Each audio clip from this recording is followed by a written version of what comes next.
Hi all, Dwayne Theobald here, coordinator of the University Writing Center at the University of West Georgia. The video you're going to watch next is going to provide you with hopefully some really helpful information that will you'll be able to utilize as you finish up your classes this semester, and of course as you think about classes further on, because writing is a process. You're constantly working on it throughout really any classes that you're in throughout your time in undergrad and beyond. So the video is specifically going to touch on what it means to craft really good thesis statements, what it means to utilize topic sentences really clearly, and you'll see an example of that in practice, and what it means to think about evidence and utilizing evidence really clearly in the context specifically of a body paragraph. So you'll have all of that content, and then of course I'll come back at the end and take us out of the video with some information about the University Writing Center services and how we're here to help you out as you move throughout the remainder of the semester. I hope this video is helpful to you, and I'll see you on the back end. Thanks. Whenever I talk about writing, one of the things that I think is really true is that at certain points in the semester, you probably feel like this. You feel like you are writing all the things all the time, and that is exhausting. It's really exhausting, especially being in a class like yours. The writing seems to almost be endless, and what can often happen is that you almost hit like a fatigue level where you're just tired of working on papers, working on this argument, working on that argument, developing this idea, whatever it might be. But only in addition to fatigue, sometimes we hit the stage of, what Brick from Anchorman is saying, we don't really know what we're writing about. Or in some cases, we know what we're trying to write about, but we don't know how to articulate it well and get it out there for our reader, so that our reader can actually digest our argument in a way that's going to be useful and that is going to serve the need and accomplish really what you're trying to accomplish. Also, I would say that in some cases, both of these things can make writing hard, or even something else that I haven't mentioned here. Writing can be challenging, but I'm of the mindset that writing can be challenging, but if you know things that can help you combat some of those challenges and combat some of those feelings like you're not quite sure what you're doing or how to go about doing it, it will make writing a little bit easier for you. Having resources, having things you can reference, that can really help with overcoming really any writing issue that you might struggle with. So anytime I talk about writing, particularly analytical writing, I think it's important to start with the basics, or one of the basics, which is how to look at a thesis statement, or more simply, what a thesis statement is supposed to be. I say supposed to be because there's often confusion for a lot of writers at various levels as to what a thesis statement really is and what it's not. So a couple of things that it is. It is first and foremost a roadmap for the paper. It's going to let your reader know what to expect from the rest of your paper. Another way to conceptualize it, think of it like a snapshot. It just captures kind of the essence and the basic notion of what you're going to accomplish throughout the course of that paper, however long that paper is. You don't tell your reader everything that you're going to disclose to them, but you give them just enough to whet their appetite and show them this is what I'm going to be discussing and proving and demonstrating throughout the course of this assignment. In most cases, a thesis statement is going to directly answer the questions asked of you, or really simply, it is going to accomplish the thing that you're being asked to do in the guidelines or on the prompt that you've received from your professor. One of the things that often happens too is you get an assignment sheet, you read through it, and you freeze because you're not quite sure what you're being asked to do. Well, some writers, their tendency is, well, I think I understand part of it. I'm going to go get started on some brainstorming and putting together a thesis statement. I would discourage you from that. What I would encourage you to do is, if you get that assignment sheet and you have any questions about what you've read, go immediately and talk to your professor and ask them, what are you looking for in this part? What advice would you have for me in this area? Or you could say, okay, I think this is what you're asking me to do. Is this correct? And professors are really understanding, and they're going to want to give you answers to your questions, because they want to see you produce work that is going to be really clear and concise and is going to be doing what it should do. A thesis statement is meant to be an interpretation on a question or subject, not just talking about the subject itself. So you wouldn't just write an essay that talks about World War II or the book Moby Dick, that summarizes it, or just provides facts about the war. You would want to write a thesis that offers a way to understand some aspect of the war or some aspect of the novel.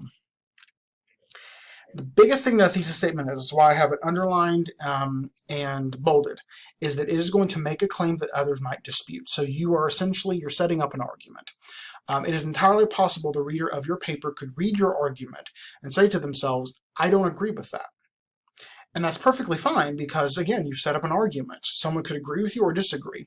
And your job should be throughout the rest of the paper to prove to your reader why that argument is valid, why it is actually true, and how that can be proven true through the evidence that you've gathered and your conjecture and what you're analyzing about those particular pieces of research. And in most cases, a thesis statement is going to be a single sentence. It could possibly be more than one. I would say that tends to happen when your paper hits the 10-page mark and up.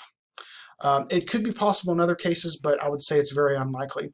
When you hit page 10 and up, what happens is, essentially you have enough room to work with that you develop a thesis, that you develop an argument or an idea that's sophisticated enough.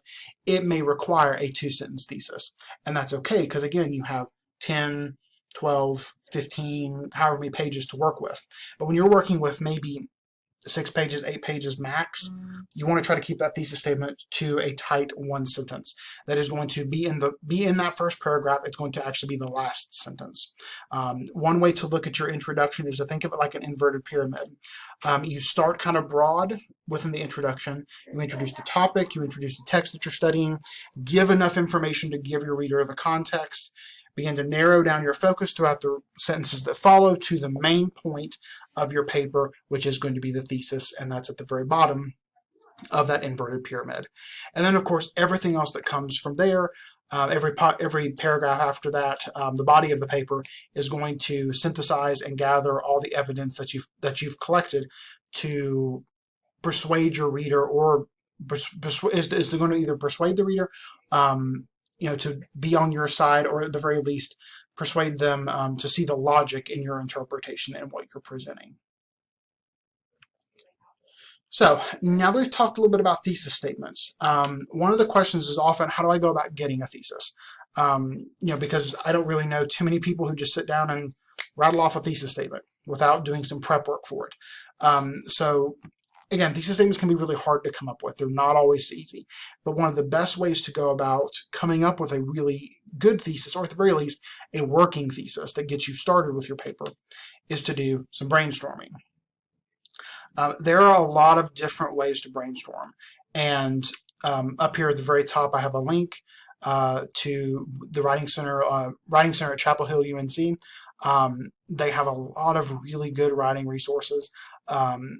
And honestly, again, this is a link that you can use to find a good number of brainstorming techniques, but also know that if you were to Google brainstorming techniques, you would get pages and pages and pages, many of which would be from English departments, probably from other writing centers, that would give you different examples or different methods that you could use. I'm not going to discuss all of them, but I am going to just give you a couple. So the first one is free writing. This is my favorite. This is what I've used for years now, and it works well for me. I just get out a piece of paper and a pen or a pencil, and for 10 to 15 minutes, I just jot down some things that I think I want to cover within the assignment I'm working on. Doesn't have to be perfect, doesn't have to be pretty, but you do want to have at least some general information down for you as you go to start drafting, or at the very least thinking through the thesis statement and then approaching the drafting stage. You can do listing or bulleting. Again, this could be done on paper, or it could be done on a Word document. You could just put a topic or an idea or a phrase and then do a bulleted list underneath. Again, the things you're mentioning could be things that could work their way into the introduction, things that could work their way into body paragraphs. Again, just getting ideas down on paper. You can do clustering and mapping or webbing. You can do things like charts and shapes. Again, cluster mapping, webbing, charts and shapes, those are things for people who are very visually inclined, and the visual does a lot for them to get them started with that particular assignment. again, none of these are the apps. There's not a single one of these that is the absolute definitive method for brainstorming. These are four that I know work because I've used them in different methods. I've known writers that have used them. And again, you could look for a list of brainstorming techniques and get one that's probably longer than my arms put together. My recommendation would be to just give yourself a little time to brainstorm. I recognize that in the writing process, this is probably the part of the writing process that gets tossed aside after you learn it in maybe English 1101, English 1102. But I would encourage you to not toss it aside. I do know there are some writers who can sit down and hammer out a draft without any prep work. I'm not one of them. That cursor on a Word document scares the shit out of me. That blank page is not fun, and I don't like it. So I like to have something sitting next to me to remind me that I do know something about my topic and that it can help me as I get started with a draft. So again, I would encourage you to give yourself time to do this. Also, a lot of writers that I meet, that I teach, that I meet in the Writing Center, I can often tell when they've done some brainstorming because their ideas, at least on an initial draft, are pretty well organized. They're not perfect, but they're better organized than a paper that's not. So keep in mind, even that early brainstorming can help you get in the rhythm of the organization that you want to try to put together with your paper. Again, it's not perfect, but it'll give you a framework on which you can build as you continue drafting and then go back later and revise, proof, edit, things like that. So let's say you've taken one of these particular techniques. You've brainstormed, you do have that working thesis, which a working thesis, as you probably know, is a thesis you work with. It's kind of self-explanatory. You use it as you are writing your draft. Now, for most people, that thesis statement you have initially, that working thesis, is not the final thesis statement you end up with. There are things that get changed. There are things that modify and need to be tweaked, especially once you reach the revision and the proofing and editing stage. But keep in mind, having that working thesis there can really help you because if nothing else, everything you write throughout that draft should be connecting in some way, shape, or form to that thesis statement in a clear way. So you have some brainstorming, you have that working thesis. Now you want to see if the thesis statement's strong. So a couple things you want to ask yourself. First and foremost, do you answer the question or questions asked of you? Or more simply than that, are you doing what you're supposed to do? And if you're not, you can go talk to your professor, come to the Writing Center, let someone help you because one of the worst things in the world can be you start working on a paper, you get through half of a draft or a complete draft, you get somebody to take a look at it and they help you realize in your second body paragraph you drifted off track for about a paragraph or so. And while that information is interesting, it doesn't connect in a clear way. That can be really frustrating. So make sure you're doing what you're supposed to do with that thesis. Have you taken a position that others might challenge or oppose? Again, do you have a clear argument?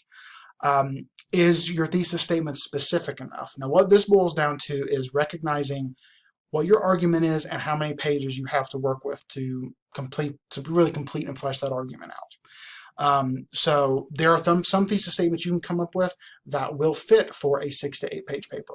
There are some thesis statements you can come up with that are so broad, they can be covered in an entire book or a doctoral dissertation or like a master's level thesis.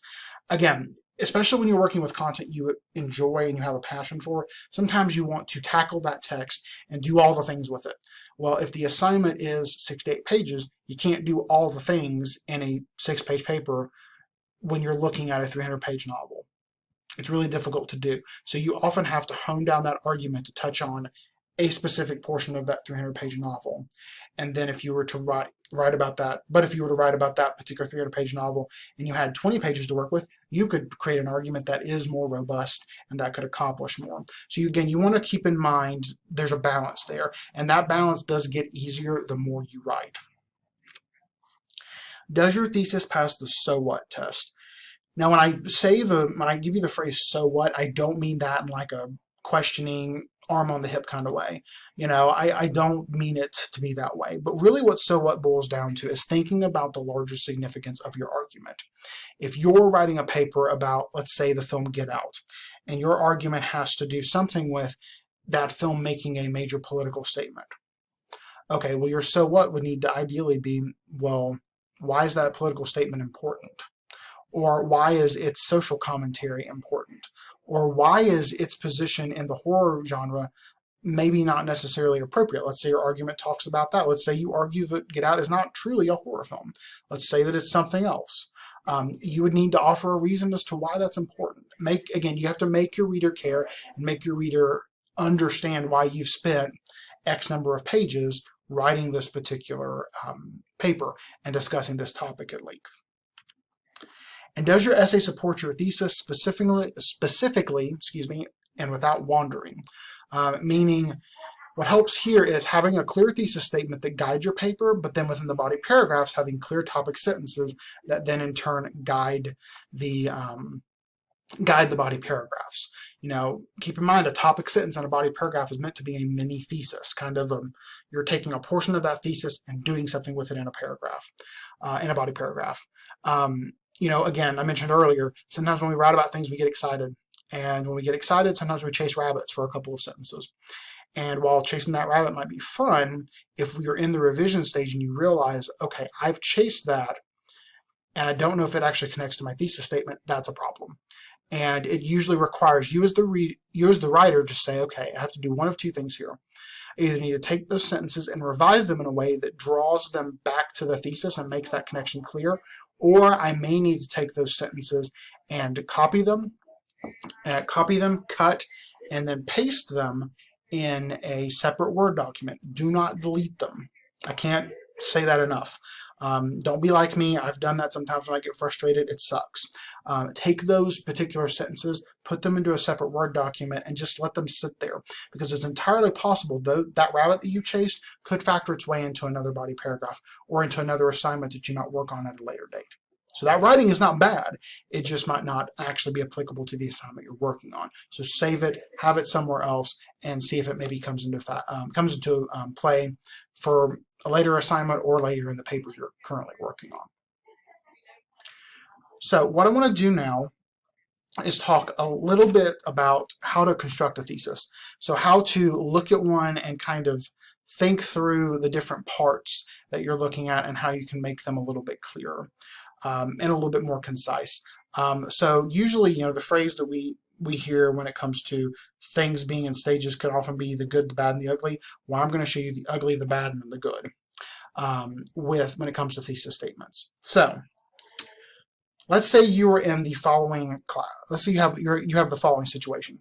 You're in a class, a literature class, and the professor hands out the assignment on the American novel and says, write an analysis of some aspect of Mark Twain's Huckleberry Finn. And you think, this will be easy. I got it. I like Huck Finn. Grab a pad of paper, grab a pencil or a pen, and you jot down the following. You write down Mark Twain's Huckleberry Finn is a great American novel. Now, I have the question here, why is this weak? There's a good number of reasons that I think we could point to. But the biggest one is this is simply an opinion. So I'll get a little nerdy here with you for a second. Let's say I were to fill up an entire classroom with American literature scholars. It would be a nerdy bunch, but let's say I were to do that. If I were to do that, and I were to throw out, what do you think is the greatest American novel ever written? They could probably go at it for days over what they think is truly the case. You'd have some that would say Great Gatsby, Huck Finn, Tom Sawyer, A Fair World Arms, Red Badge of Courage, Moby Dick. Again, the list would run the gamut. But it would simply be an opinion until you said something more. You have to extend beyond the observation or the opinion to get to the argument. You got to add a little bit more meat to it. It would need to be Mark Twain's Huckleberry Finn is a great American novel because ... or as can be evidenced through ... Now, I will say this particular sentence here, this is not a horrible place to start. So if you happen to start here, if you need to start with the observation, no shame. Because if nothing else, you're starting somewhere and you can work with something. You can't work with nothing. But know that this should not be the end result. So let's say you take this particular sentence, you do some more reflection, and then you come up with the following sentence. You have it revised. In Huckleberry Finn, Mark Twain develops a contrast between life on the river and life on the shore. Now, aside from having more wording here, again, there's a little more meat, a little bit more to work with here. Why does this one have potential? And I say that it has potential. Again, it gets longer and we seem to be getting into some more depth. But the depth that we're getting here is we're rooting Huck Finn and kind of what we're wanting to say in the text. We're saying that he develops the contrast between life on the river and life on the shore. And this, life on the river and life on shore, that's rooted in the text. That is rooted in the novel itself. So you're taking your idea, kind of the notion you have about Huck Finn, and saying, here's a place in the text or a series of places in the text where this can be planted. So you're getting more specific. The specificity helps so much. But we're not quite there yet. I think we can refine it a little bit more. So after examining some evidence, considering your own insights, maybe talking to your professor, coming to the Writing Center, what have you, you then come up with the following thesis statement. Through its contrasting river and shore scenes, Twain's Huckleberry Finn suggests that to find the true expression of American democratic ideals, one must leave civilized society and go back to nature. Now, aside from this being way longer than either of the other two sentences that we've had, I want you to think for just a second about what makes this strong or solid. Because I think it is. I think we have a good bit of potential here. So a couple of things to keep in mind. We didn't completely trash the notion of river and shore scenes. Again, it's still here. It's been just revised a little bit. And it's been revised to be a really good introductory phrase to kind of lead us in to the thesis statement. And then, of course, you introduce the text. And then from suggest onward, that's your argument. Because it is entirely possible someone could read this and say, I don't think you have to leave society and go back to nature to understand, democratic ideals, like American democratic ideals. I don't think that's necessary. I think you can be in society, the civilized society, and still experience this. And then they could offer a list of reasons as to why they think that's the case. So again, there's still the possibility for the argument here. There's the possibility for you to then present evidence to your reader as to why it's necessary to leave society and go back to nature, to get back into the get your hands dirty, be in nature, be in the natural elements. So I hope it's been helpful to kind of see this. And again, know that it is perfectly fine to start with a not fabulous thesis statement and then get to one that's and then get to one that is workable and that you can use as you draft. Because again, that's the goal, at least initially. The goal is to get a thesis statement that helps you get started as you draft. And then as you keep moving forward, you can take that thesis statement and develop that draft into what you really want it to be. So for a thesis statement, make sure to remember a couple of things. It should be specific and clear. Again, it should be concise and tightly packed to let your reader know this is where I'm taking you and what I'm going to prove throughout the course of the paper. It should be relevant. Again, it should touch on the text or touch on the subject that you're supposed to be writing about. It should be debatable. It should be original. Now, when I say it should be original, I don't mean that you're going to be the only person that's ever written on that text and that particular idea, because that doesn't happen all the time. It does happen, but it's not a regular occurrence. So what I would suggest in this case is write about something that you can write about for those pages. And again, that could be something you love. It could be something that you didn't understand in the text. It could be something that pisses you off. I have done all of those. When I was in grad school, I actually read Cormac McCarthy's Blood Meridian. Great novel. There's a character in there called the Judge. If you've read Blood Meridian, you may know where I'm going. That character made me so mad because I couldn't fully understand him. And I spent the entire time reading that novel grappling with this character because I wanted to understand him better. So I actually spent a response paper in my grad class writing about the character and trying to come to some sense of understanding and acceptance with this character so that I could close out my experience with that novel. Sounds really nerdy to say that, but it actually worked. I produced a paper that was pretty damn good, at least at that point in my grad program. So know that, again, it can be interesting, it could be something you love, it could be something that you're frustrated about, or it could be something that you just hate. And you can use that to produce a really productive argument. You should be able to state your thesis as a complete sentence. Again, it should be one sentence, and in my opinion, if it gets above 10 pages, then you can start tinkering with maybe a 2-sentence thesis. It should be appropriate to the assignment. Again, it's got to be doing what you're asked to do.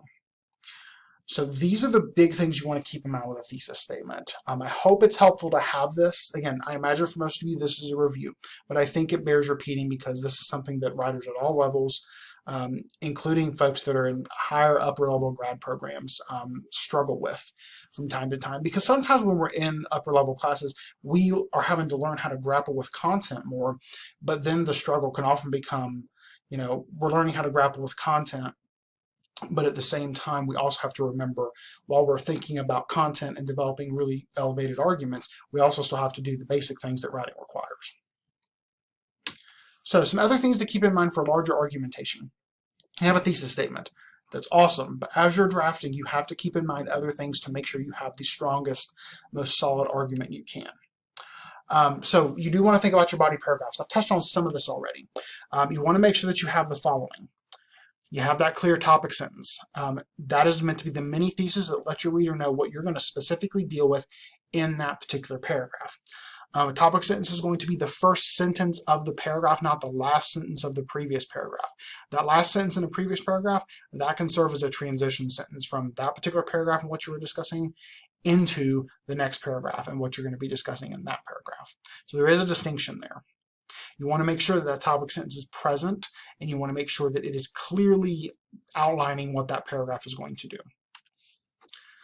Topic sentences use keywords or phrases from the thesis to indicate which parts of the thesis are going to be discussed. So if there are let's say there's several ideas you're covering within your thesis statement, you would ideally use a body paragraph or two to cover one aspect, a body paragraph to cover the next, and maybe a body paragraph or two to cover the third.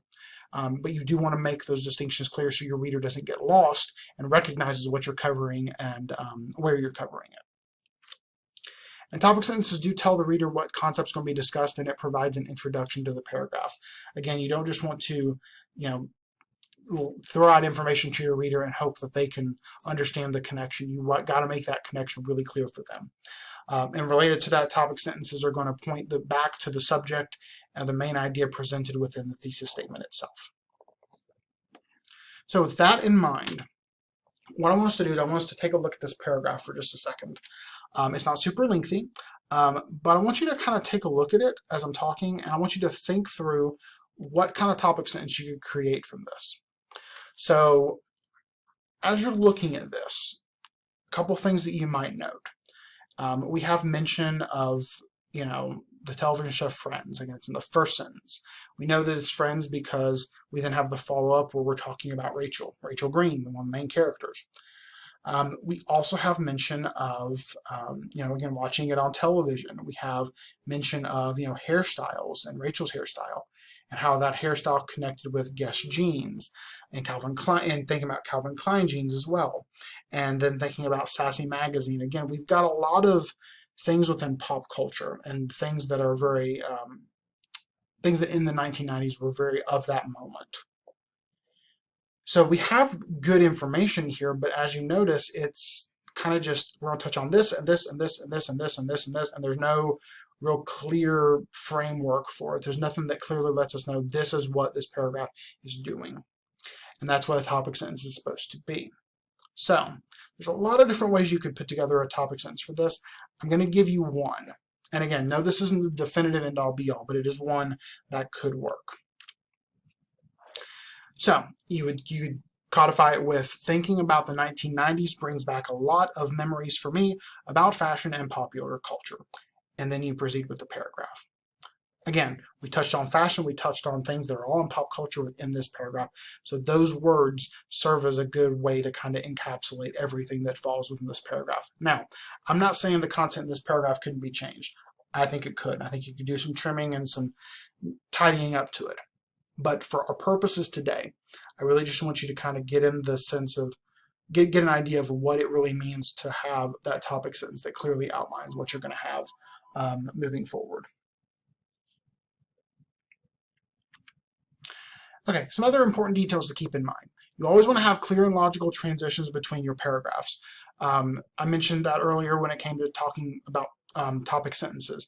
Without transitions between paragraphs, your reader might have a hard time following your argument, and that can often cause the structure of your paper to collapse. You want to make sure those connections are really clear and letting your reader know how you're moving throughout your paper. You want to have evidence that's going to support your argument and your thesis. This is really, really important. Your own ideas and your own arguments are fantastic. I love to hear them.